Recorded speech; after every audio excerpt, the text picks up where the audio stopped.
Okay, so you're looking to become more of an influential and persuasive speaker. Well, before we get started, there's something that I need to share with you, and it is a word of warning, because the techniques I'm going to share with you are very powerful and they are scientifically proven to work, so you need to use them ethically. If you're not happy with that, then turn off now.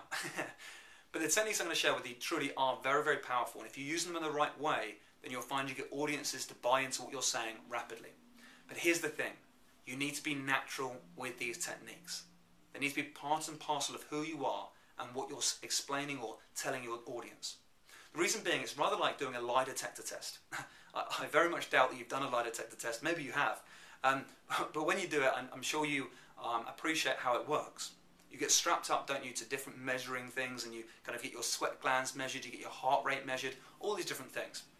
And they start off by asking you yes and truthful questions to begin with, so they can get a baseline of what your truth is. They'll ask you questions such as, is your name blah de blah? Is your name Joe Bloggs, for example? And you'll say, yes. Are you this age? Yes. Are you male or are you female? Yes. And when you say these responses, they get a truth response from you. Now, when that happens, what you'll find is that they know exactly what your truth response is. Then if you try and deviate from that, if you try and tell a lie, the measurements go all over the place, and immediately they realise, hey, that was a lie at that point.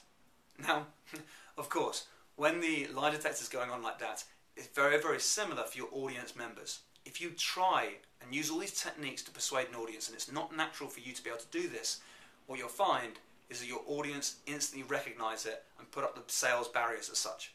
If you try and sell them into an idea, sell yourself, or sell a product or a service, and you're really trying to force it, and use all these different techniques, almost like like weapons, and you're trying to fire out all these persuasion tactics, it won't work. It really won't. So what you need to do is make sure it's naturally part of your presentation.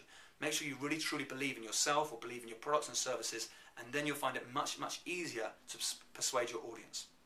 I hope that makes sense. The way to do that is to get very comfortable with these next techniques that I'm going to be sharing with you, and then you'll realise they really do work very powerfully.